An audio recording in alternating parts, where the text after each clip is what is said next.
Shiva murder ಕೇಸ್ನಲ್ಲಿ lock ಆಗಿರುವ ಭೈರತಿ ಬಸವರಾಜ್ ಮತ್ತಷ್ಟು ಸಂಕಷ್ಟ ಶುರುವಾಗಿದೆ. ಆತನಿಗೆ ಶಾಸಕ ಭೈರತಿ ಬಸವರಾಜ್ಗೆ 7 ದಿನಗಳ ಸಿಐಡಿ ಕಸ್ಟಡಿಗೆ ನೀಡಲಾಗಿದೆ. ಫೆಬ್ರವರಿ 21ರವರೆಗೆ ಭೈರತಿ ಬಸವರಾಜ್ ಸಿಐಡಿ ಕಸ್ಟಡಿಯಲ್ಲಿರಲಿದ್ದಾರೆ.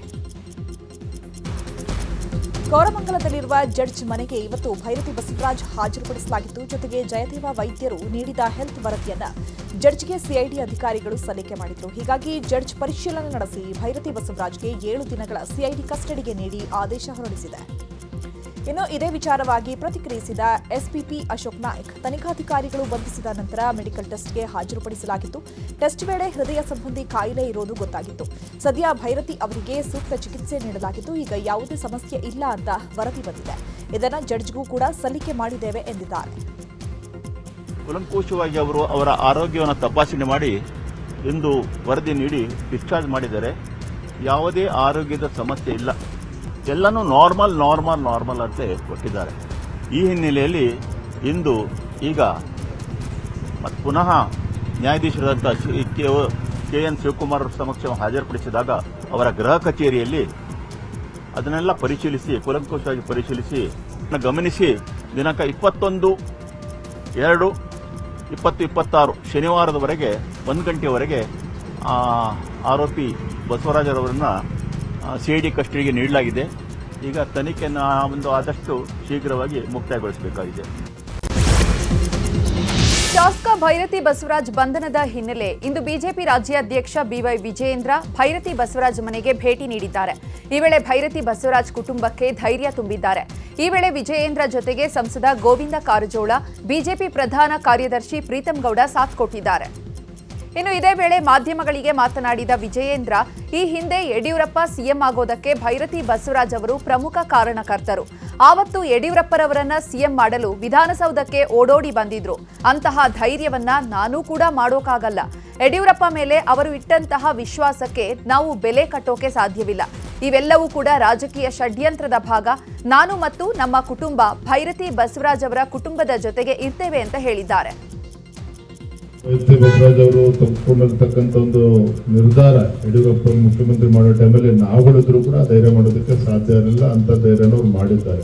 ಅವರ ಒಂದು ಯಡಿಯೂರಪ್ಪ ಬಗ್ಗೆ ಇಟ್ಟಂತ ವಿಶ್ವಾಸಕ್ಕೆ ನಾವು ಬೆಲೆ ಕಟ್ಟೋದಕ್ಕೆ ಸಾಧ್ಯ ಇಲ್ಲ. ಇವೆಲ್ಲವೂ ಕೂಡ ನಮ್ಮ ಪರೀಕ್ಷೆಯ ಸಮಯ.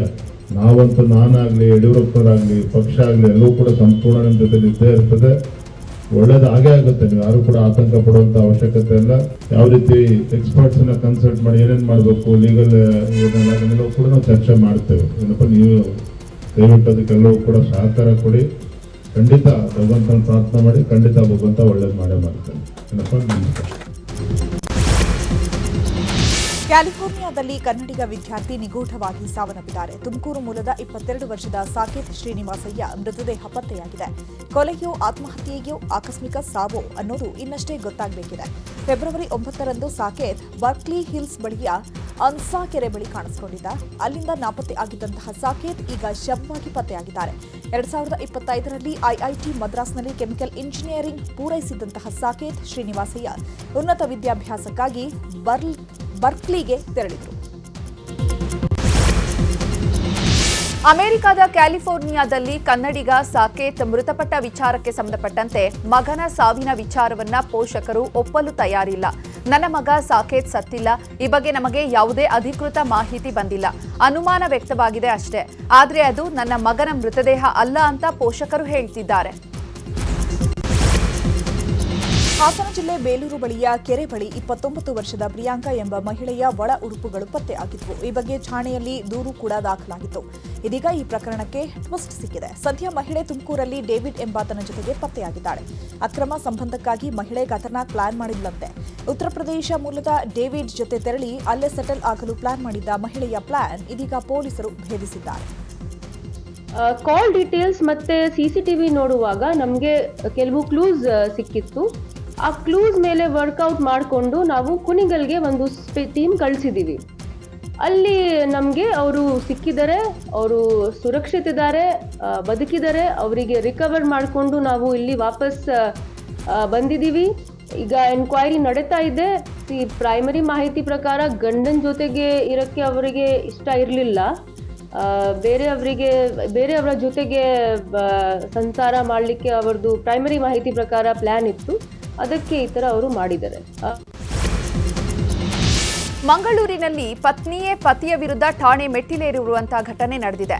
ಸಾಮಾಜಿಕ ಜಾಲತಾಣದಲ್ಲಿ ಹುಡುಗಿಯರ ಜೊತೆಗೆ ಸುತ್ತಾಡುತ್ತಾ ವಿಡಿಯೋ ಮಾಡ್ತಿರುವಂತಹ ವಿಚಾರವಾಗಿ ಪತ್ನಿ ದೂರು ದಾಖಲಿಸಿದ್ದಾರೆ. ಬಜಪೆ ನಿವಾಸಿ ಮನೀಶ್ ವಿರುದ್ಧ ಪತ್ನಿ ಪ್ರೀತಿ ಠಾಣೆ ಮೆಟ್ಟಿಲೇರಿರುವಂತದ್ದು. ಜಾಲತಾಣದಲ್ಲಿ ಪ್ರೀತಿಗೆ ಪರಿಚಯವಾದಂತಹ ಮನೀಶ್ ಮದುವೆಗೆ 3 ದಿನ ಇದ್ದಾಗ ಸಾಯೋ ನಾಟಕ ಆಡಿದ್ದಂತೆ. ಆ ಬಳಿಕ ಪ್ರೀತಿಯ ಕುಟುಂಬಸ್ಥರೇ ಮದುವೆಯ ಖರ್ಚನ್ನ ನೋಡಿಕೊಂಡು ಮದುವೆ ಮಾಡಿದ್ದಾರೆ. ಆದರೆ ಮದುವೆ ಆದ ಬಳಿಕ ಮನೀಶ್ನ ಅಸಲಿ ಮುಖ ಗೊತ್ತಾಗಿದೆ. ವಿದೇಶದಲ್ಲಿರುವಂತಹ ಮನೀಶ್ ಜಾಲತಾಣದಲ್ಲಿ ರೀಲ್ಸ್ ಮಾಡ್ತಾ ಇದ್ದ ಮನೀಶ್ ಅಲ್ಲೇ ಮಂಗಳೂರು ಮೂಲದ ಯುವತಿಯರಿಗೂ ಕೂಡ ಗಾಳ ಹಾಕ್ತಾ ಇದ್ದಂತೆ. ಇನ್ನು ಮದುವೆಗೂ ಮುನ್ನ ಅನೇಕ ಯುವತಿಯರ ಜೊತೆ ಮನೀಶ್ ಸಂಪರ್ಕದಲ್ಲಿ ಇದ್ದಂತೆ. ಅವರ ಬಳಿಯೂ ಕೂಡ ಹಣ ಪಡೆದು ಮನೀಶ್ ಮೋಸ ಮಾಡಿದ್ದಾನಂತೆ. ಈ ಎಲ್ಲ ವಿಡಿಯೋ ಪತ್ನಿಗೆ ಲಭ್ಯವಾಗಿದೆ. ಸದ್ಯ ಬಜಪೆ ಠಾಣೆಗೆ ಪತ್ನಿ ದೂರು ನೀಡಿದ್ದು, ನಾನು ಮೋಸ ಹೋದಂತೆ ಬೇರೆ ಯಾರೂ ಮೋಸ ಹೋಗಬೇಡಿ ಅಂತ ಹೇಳಿದ್ದಾರೆ. ನಮ್ಮ ಫ್ಯಾಮಿಲಿಯವರು ಸೇರಿ ನಮಗೆ ಮದುವೆ ಮಾಡಿದ್ದು ಸರ್. ಮದುವೆ ಆದ ನಂತರ ಇವನಿಗೆ ಕೆಲಸ ಇಲ್ಲ ಅಂತೇಳಿ ನಾನು 2 ಲಕ್ಷ ಖರ್ಚು ಮಾಡಿ ಇವನನ್ನು ದುಬೈಗೆ ನಾನು ಕಳಿಸಿ ಅಲ್ಲಿ ಏನಾಯ್ತು ಅಂದರೆ ಸ್ವಾತಿ ಅಂತ ಹುಡುಗಿ ಇದ್ದಳಲ್ಲ, ಸ್ವಾತಿ ಅಂತ ಹುಡುಗಿಯ ಹೋದ 3 ತಿಂಗಳಲ್ಲಿಯೇ ಸ್ವಾತಿಯ ಹುಡುಗಿಯನ್ನು ಪರಿಚಯ ಮಾಡಿ ಅಲ್ಲಿ ಇದು ಸಂಬಂಧ ಬೆಳೆಸಿದ್ದಾರೆ. ಮತ್ತು ಇನ್ನೊಂದೇನೆಂದರೆ ಇವರು ಫಸ್ಟಿಗೆ ಟಿಕ್ಟಾಕ್ನಲ್ಲಿ ಅವರು ಟಿಕ್ಟಾಕಲ್ಲಿ ಎಲ್ಲ ಇದ್ದಾರೆ.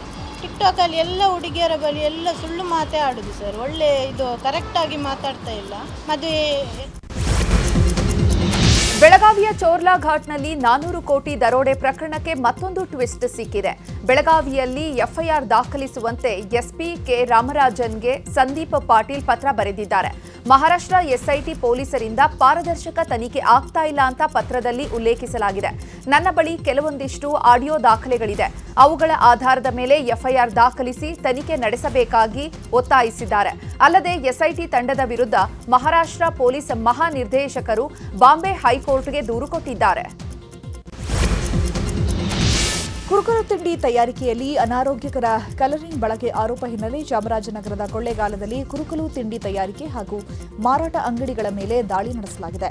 ಎಸಿ ದಿನೇಶ್ ಕುಮಾರ್ ನೇತೃತ್ವದಲ್ಲಿ ದಾಳಿ ಮಾಡಿದ್ದು, ಕಳಪೆ ಗುಣಮಟ್ಟದ ಕುರುಕಲು ತಿಂಡಿ ತಯಾರಿಕೆ ಹಿನ್ನೆಲೆ ಓಂ ವಿಲಾಸ್ ಕುರುಕಲು ತಿಂಡಿ ಅಂಗಡಿಯನ್ನ ಸೀಸ್ ಮಾಡಿದ್ದಾರೆ. ಡ್ರಂಕ್ ಅಂಡ್ ಡ್ರೈವ್ ಮಾಡಿದವರಿಗೆ ಚಾಮರಾಜನಗರ ಹಿರಿಯ ಸಿವಿಲ್ ನ್ಯಾಯಾಧೀಶರಾದಂತಹ ಸಿಡಿ ಪ್ರಕಾಶ್ ವಿನೂತನವಾಗಿ ಶಿಕ್ಷೆ ನೀಡಿದ್ದಾರೆ.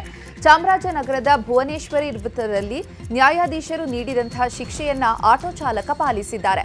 ಮದ್ಯಪಾನ ಮಾಡಿ ಆಟೋ ಓಡಿಸ್ತಾ ಇದ್ದಾಗ ಸಂಚಾರಿ ಪೊಲೀಸರಿಗೆ ಆಟೋ ಚಾಲಕ ರಾಜಶೇಖರ್ ಸಿಕ್ಕಿಬಿದ್ದಿದ್ದಾರೆ. ಈ ವೇಳೆ ಪೊಲೀಸರು ರಾಜಶೇಖರ್ನಿಗೆ ಮದ್ಯಪಾನ ಮಾಡಿ ವಾಹನ ಚಲಾಯಿಸಬೇಡಿ ಅಂತ ಬೋರ್ಡ್ ನೀಡಿದ್ದಾರೆ. ಈ ವೇಳೆ ರಾಜಶೇಖರ್ ಉರಿ ಬಿಸಿಲಿನಲ್ಲೇ ಬೋರ್ಡ್ ಅನ್ನ ಹಿಡಿದು ಶಿಕ್ಷೆ ಅನುಭವಿಸಿದ್ದಾರೆ. ಜೊತೆಗೆ 1,000 ದಂಡ ಕೂಡ ಹಾಕಿದ್ದಾರೆ. ಇದಕ್ಕಾಗಿ ಚಿಕ್ಕಬಳ್ಳಾಪುರದ ಚಿಂತಾಮಣಿಯಲ್ಲಿ ಏರಿಯಲ್ ಸರ್ವೆ ಮಾಡಲಾಗಿದೆ. ಗುಡಿಬಂಡೆ ಬಳಿಕ ಚಿಂತಾಮಣಿ ನಗರ ಸುತ್ತಮುತ್ತ ಹೆಲಿಕಾಪ್ಟರ್ ಬಳಸಿ ಏರಿಯಲ್ ಸರ್ವೆ ನಡೆಸಲಾಗಿದೆ. 2019-20ರಲ್ಲಿ ಗುರುತಿಸಿದ್ದ ಸ್ಥಳಗಳಲ್ಲಿ ಈಗ ಸರ್ವೆ ಮಾಡಲಾಗ್ತಿದೆ. ಕಳೆದ 10 ದಿನಗಳಿಂದ ಸರ್ವೆ ಕಾರ್ಯ ಮಾಡಲಾಗ್ತಿದ್ದು, ಹೆಲಿಕಾಪ್ಟರ್ ಸರ್ವೆ ದೃಶ್ಯ ಕಂಡು ಜನರು ಆಶ್ಚರ್ಯಗೊಂಡಿದ್ದಾರೆ. ಬಿಜೆಪಿಯಿಂದ 1000 ಸುಳ್ಳಿನ ಪೋಸ್ಟರ್ ಬಿಡುಗಡೆ ವಿಚಾರದ ಬಗ್ಗೆ ವಿಜಯಪುರದಲ್ಲಿ ಮಾತನಾಡಿದ ಸಚಿವ ಎಂಬಿ ಪಾಟೀಲ್, ಬಿಜೆಪಿ ಸರ್ಕಾರ 4 ವರ್ಷ ಇತ್ತು, ಅವರೇನ್ ಮಾಡಿದ್ರು? ನಾವು 1000 ದಿನದಲ್ಲಿ 70,000 ಕೋಟಿಯಷ್ಟು ಗ್ಯಾರಂಟಿ ಹಣ ಕೊಟ್ಟಿದ್ದೇವೆ. ಬಿಜೆಪಿಯವರು ಏನು ಮಾಡಿದ್ದಾರೆ? ಬಿಜೆಪಿಯಲ್ಲಿ 4 ವರ್ಷದಲ್ಲಿ 3 ಮುಖ್ಯಮಂತ್ರಿಗಳು ಬೇರೆ ಬೇರೆಯಾಗಿದ್ರು. ಆದರೆ ಯಡಿಯೂರಪ್ಪಗೆ ಫುಲ್ ಟರ್ಮ್ ಕೆಲಸ ಮಾಡಲು ಅವರ ಪಕ್ಷದವರೇ ಬಿಡಲಿಲ್ಲ ಅಂತ ವಾಗ್ದಾಳಿ ನಡೆಸಿದ್ದಾರೆ. ನಾವು 1000 ದಿನದಲ್ಲಿ 5 ಗ್ಯಾರಂಟಿಗಳನ್ನ ಸುಮಾರು 70,000 ಕೋಟಿ ರೂಪಾಯಿ ಗ್ಯಾರಂಟಿಗಳ ಹಣ ಕೊಟ್ಟಿದ್ದೀವಿ. ಅಭಿವೃದ್ಧಿನೂ ಕೂಡ ನಡೀತಾ ಇದೆ. ನಿನ್ನೆ ಐತಿಹಾಸಿಕವಾಗಿ 2,30,000 ಇವತ್ತು ನಮ್ಮ ಏನು ಭೂಮಿ ಕಾರ್ಡ್ಸನ್ನು ಕೊಡುವಂಥದ್ದು ಮಾಡಿದ್ವಿ. ಕೃಷ್ಣ ಬೈರೇಗೌಡರು ನಿನ್ನೆ ಹೇಳಿದರು ಎಷ್ಟೆಲ್ಲ ಕಳೆದ 7-8 ವರ್ಷದಲ್ಲಿ ಎಷ್ಟಾಗಿತ್ತು ಹಿಂದಿನ ಸರ್ಕಾರದಾಗೆಲ್ಲೂ ಈಗೇನು ಮಾಡಿದ್ದೀವಿ ಅಂತೇಳಿ. ಇವ್ರು ಏನು ಮಾಡಿದಾರೆ ರೀ ಬಿ ಜೆ ಪಿಯವರು? 4 ವರ್ಷ 3 ಮಂದಿ ಮುಖ್ಯಮಂತ್ರಿಗಳು ಬೇರೆ ಬೇರೆ ಆದರು. ಆ ಪಾಪ ವಿಜೇಂದ್ರ ಅವ್ರಿಗೆ ಹೇಳ್ರಿ, ಯಾರು ಯಡಿಯೂರಪ್ಪ ಅವ್ರನ್ನ ಪೂರ್ಣ ಟರ್ಮ್ ಮಾಡೋಕ್ಕೆ ಬಿಟ್ಟಿಲ್ಲ ಅವರು. ನಮ್ಮ ಮುಖ್ಯಮಂತ್ರಿಗಳು ಸಿದ್ದರಾಮಯ್ಯನವರು 5 ವರ್ಷ ಆಗಿ ಈಗ ಮತ್ತೆ 2.5 ವರ್ಷ ಮಾಡ್ತಾ ಇದ್ದಾರೆ. ಯಡಿಯೂರಪ್ಪರನ್ನ ಬಿಟ್ಟರೆ 2 ಸಲ. ನಾವು 1000 ದಿನದ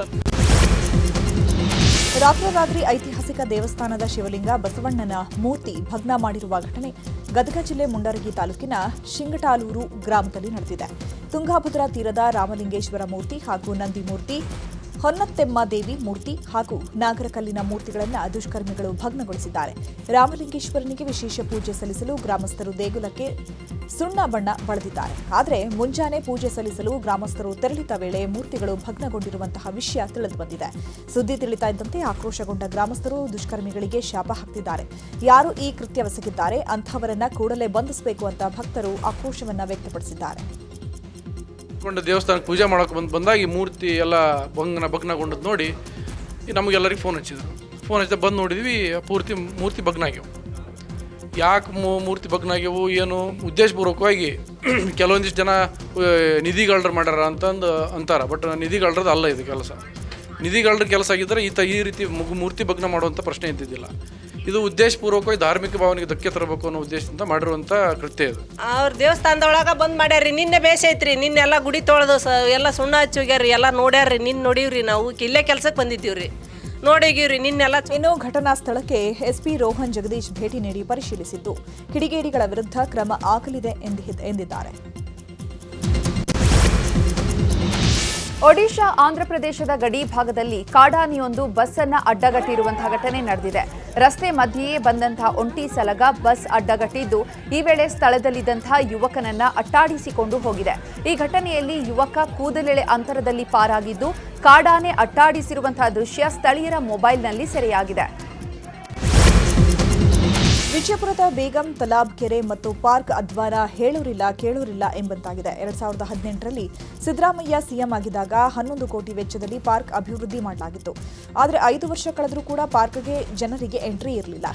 6 ತಿಂಗಳ ಹಿಂದಷ್ಟೇ ಜನರಿಗೆ ಎಂಟ್ರಿ ನೀಡಲಾಗಿತ್ತು. ಆದರೆ ಪಾರ್ಕ್ ಕೆರೆ ನಿರ್ವಹಣೆ ಇಲ್ಲದೆ ಹಾಳಾಗಿದೆ. ಪಾರ್ಕ್ನಲ್ಲಿದ್ದ ವಾಕಿಂಗ್ ಟ್ರ್ಯಾಕ್ ಸಂಪೂರ್ಣ ಹಾಳಾಗಿದೆ. ಕೂಡಲೇ ಅವ್ಯವಸ್ಥೆಯನ್ನ ಸರಿ ಮಾಡಬೇಕು ಅಂತ ಸ್ಥಳೀಯರು ಆಗ್ರಹಿಸಿದ್ದಾರೆ. ಇವತ್ತು ಟಿ20 ವಿಶ್ವಕಪ್ನ ಪಂದ್ಯದಲ್ಲಿ ಭಾರತ ಪಾಕಿಸ್ತಾನ ತಂಡಗಳು ಮುಖಾಮುಖಿಯಾಗ್ತಾ ಇವೆ.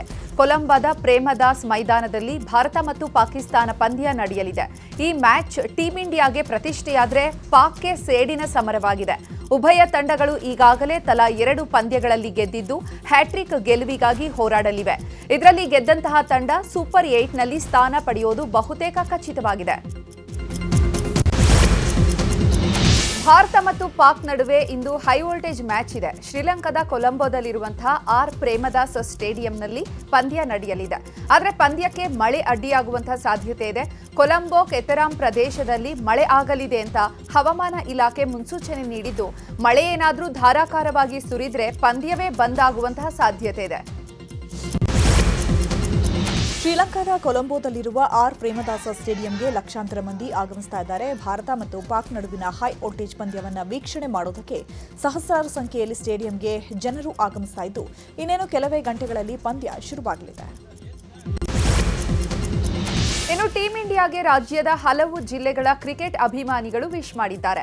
ಪಾಕ್ ವಿರುದ್ಧ ಇಂಡಿಯಾ ಗೆದ್ದು ಬರಲಿ, ಗೆದ್ದೆ ಗೆಲ್ಲುತ್ತೆ, ಇಂಡಿಯಾ ಗೆಲುವಿಗಾಗಿ ನಾವೆಲ್ಲ ಕಾತರದಿಂದ ಕಾಯ್ತಿದ್ದೇವೆ, ಟೀಂ ಇಂಡಿಯಾಗೆ ಆಲ್ ದಿ ಬೆಸ್ಟ್ ಅಂತ ವಿಶ್ ಮಾಡಿದ್ದಾರೆ.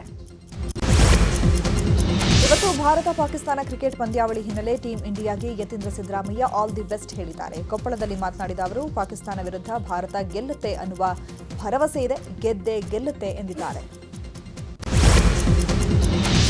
ವೇಲ್ಮಾಲ್ ವಿಶ್ವವಿದ್ಯಾನಿಲಯದ ವತಿಯಿಂದ ಅಖಿಲ ಭಾರತ ಚೆಸ್ ಸ್ಪರ್ಧೆ ಆಯೋಜನೆ ಮಾಡಲಾಗಿತ್ತು. ಬೆಂಗಳೂರಿನ ಯಲಹಂಕ ಸಿಂಗನಾಯಕನಹಳ್ಳಿಯಲ್ಲಿ ನಡೆದಂತಹ ಚೆಸ್ ಸ್ಪರ್ಧೆಯಲ್ಲಿ 300ಕ್ಕೂ ಹೆಚ್ಚು ಸ್ಪರ್ಧಿಗಳು ಭಾಗವಹಿಸಿದರು. ಚೆಸ್ ಸ್ಪರ್ಧೆಯಲ್ಲಿ ಗೆದ್ದವರಿಗೆ ಮೊದಲ ಬಹುಮಾನವಾಗಿ 3 ಲಕ್ಷ ಕ್ಯಾಶ್ ನೀಡಲಾಯಿತು. ಯಲಹಂಕ ಶಾಸಕ ಎಸ್ಆರ್ ವಿಶ್ವನಾಥ್ ಭಾಗವಹಿಸಿದ್ದು ಗೆದ್ದ ಅಭ್ಯರ್ಥಿಗಳಿಗೆ ಅಭಿನಂದಿಸಿದರು.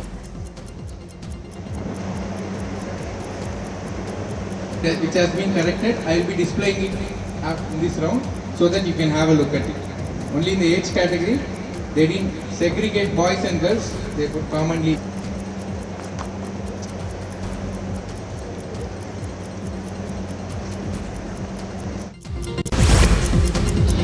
ಮಕ್ಕಳ ವಿವಾಹ ನಿಶ್ಚಿತಾರ್ಥಕ್ಕೆ ಸಿಎಂ ಸಿದ್ದರಾಮಯ್ಯ ಅವರನ್ನ ಸಂಸದ ಬಸವರಾಜ ಬೊಮ್ಮಾಯಿ ಆಹ್ವಾನಿಸಿದ್ದಾರೆ. ಕಾವೇರಿ ನಿವಾಸಕ್ಕೆ ಭೇಟಿ ನೀಡಿ ಸಿಎಂ ಸಿದ್ದರಾಮಯ್ಯ ಜೊತೆ ಕೆಲ ಹೊತ್ತು ಮಾತುಕತೆ ನಡೆಸಿ ನಂತರ ಮಕ್ಕಳ ನಿಶ್ಚಿತಾರ್ಥಕ್ಕೆ ಆಹ್ವಾನ ಕೊಟ್ಟಿದ್ದಾರೆ. ಮಹಾಶಿವರಾತ್ರಿಯ ನಿಮಿತ್ತ ದಕ್ಷಿಣ ಕಾಶಿ, ಹಂಪಿ ಸೇರಿದಂತೆ ವಿಜಯನಗರದ ಜಿಲ್ಲೆಯಾದ್ಯಂತ ಇರುವಂತಹ ದೇಗುಲಗಳಲ್ಲಿ ಶಿವನಿಗೆ ವಿಶೇಷ ಪೂಜೆ ಮಾಡಲಾಗ್ತಾ ಇದೆ. ಹಂಪಿ ವಿರೂಪಾಕ್ಷೇಶ್ವರ ದೇಗುಲಕ್ಕೆ ಸಹಸ್ರಾರು ಸಂಖ್ಯೆಯಲ್ಲಿ ಭಕ್ತರು ಆಗಮಿಸಿ ದೇವರ ದರ್ಶನ ಪಡೆದುಕೊಳ್ತಿದ್ದಾರೆ. ಇನ್ನು ಬಾಗಲಕೋಟೆಯ ಲೋಕಾಪುರ ಪಟ್ಟಣದಲ್ಲಿರುವಂತಹ ಲೋಕೇಶ್ವರ ದೇಗುಲದಲ್ಲಿ ಭಕ್ತ ಸಾಗರವೇ ಹರಿದು ಬಂದಿದೆ. ಸರತಿ ಸಾಲಲ್ಲಿ ನಿಂತು ದೇವರ ದರ್ಶನ ಪಡೆದುಕೊಂಡಿದ್ದಾರೆ. ಇನ್ನು ಚಾಮರಾಜನಗರದಲ್ಲೂ ಕೂಡ ಮಲೆ ಮಹದೇಶ್ವರ ಸನ್ನಿಧಿಗೆ ಭಕ್ತ ಗಣವೇ ಹರಿದು ಬಂದಿದೆ. ಬೆಟ್ಟದ ತುಂಬ ಎಲ್ಲ ಉಘೆ ಉಘೆ ಮಾದಪ್ಪ ಅಂತ ಉದ್ಗಾರ ಕೇಳಿ ಬರ್ತಾ ಇದ್ದು ಮಾದಪ್ಪನನ್ನ ಕಣ್ತುಂಬಿಕೊಂಡು ಭಕ್ತರು ಪುನೀತರಾಗಿದ್ದಾರೆ. ಇನ್ನು ಬೆಳಗಾವಿಯ ರಾಯಭಾಗ ತಾಲೂಕಿನ ಕುಡಚಿ ಪಟ್ಟಣದಲ್ಲಿ 4700 ತೆಂಗಿನಕಾಯಿಗಳನ್ನು ಬಳಸಿಕೊಂಡು 21 ಅಡಿ ಎತ್ತರದ ಶಿವಲಿಂಗವನ್ನ ಸ್ಥಾಪಿಸಲಾಗಿದೆ. ಕುಡಚಿ ಪಟ್ಟಣದ ಪ್ರಜಾಪಿತ ಬ್ರಹ್ಮಕುಮಾರಿ ಈಶ್ವರಿ ವಿಶ್ವವಿದ್ಯಾನಿಲಯದಲ್ಲಿ ಮಹಾಶಿವರಾತ್ರಿಯನ್ನ ಅದ್ಧೂರಿಯಾಗಿ ಆಚರಿಸಲಾಗಿದೆ. ಇನ್ನು ಮಂತ್ರಾಲಯದಲ್ಲೂ ಶಿವನಿಗೆ ವಿಶೇಷ ಪೂಜೆ ಸಲ್ಲಿಕೆ ಮಾಡಲಾಗಿದೆ. ಮಠದ ಪೀಠಾಧಿಪತಿ ಶ್ರೀ ಸುಬುಧೇಂದ್ರ ತೀರ್ಥ ಶ್ರೀಗಳು ದೇವರಿಗೆ ಅಭಿಷೇಕ ಮಾಡಿ ಪೂಜೆ ಸಲ್ಲಿಸಿದ್ದಾರೆ. ಕಲಬುರಗಿ ಜಿಲ್ಲೆ ಆಳಂದ ಪಟ್ಟಣದಲ್ಲಿರೋ ಲಾಟ್ಲೆ ಮಶಾಕ್ ದರ್ಗಾದಲ್ಲಿರುವ ಶಿವಲಿಂಗಕ್ಕೆ ಪೂಜೆ ಸಲ್ಲಿಕೆ ಹಿನ್ನೆಲೆ ಬಿಜೆಪಿ ಮುಖಂಡ ಹರ್ಷಾನಂದ ಗುತ್ತೇದಾರ್, ಸಿದ್ದರಾಮಯ್ಯ ಹಿರೇಮಠ ಸೇರಿದಂತೆ 14 ಮಂದಿ ಶಿವಲಿಂಗಕ್ಕೆ ಪೂಜೆ ಸಲ್ಲಿಸಿದ್ದಾರೆ. ಬಿಲ್ವಪತ್ರೆ, ಪಂಚಾಮೃತ, ಹೂವು, ಹಣ್ಣುಗಳನ್ನು ಇಟ್ಟು ಶ್ರೀ ರಾಘವ ಚೈತನ್ಯ ಶಿವಲಿಂಗಕ್ಕೆ ಪೂಜೆ ಸಲ್ಲಿಸಿದ್ದಾರೆ. ಬಿಗಿ ಬಂದೋಬಸ್ತ್ನಲ್ಲಿ ಶಿವಲಿಂಗಕ್ಕೆ ಪೂಜೆ ನೆರವೇರಿಸಲಾಗಿದೆ.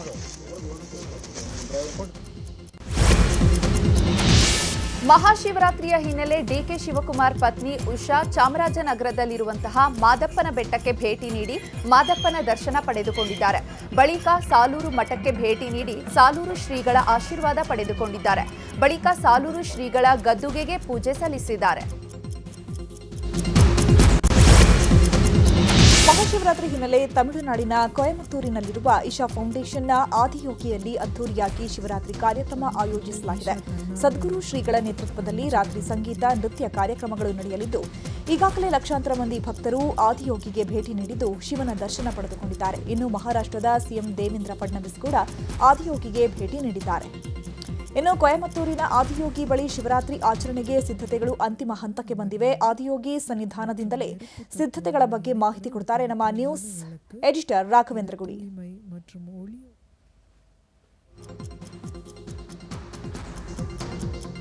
ಇನ್ನು ದೇಶದಾದ್ಯಂತ ಇವತ್ತು ಮಹಾಶಿವರಾತ್ರಿಯನ್ನ ಅತ್ಯಂತ ಸಡಗರ ಸಂಭ್ರಮದಿಂದ ಆಚರಿಸಲಾಗ್ತಾ ಇದೆ.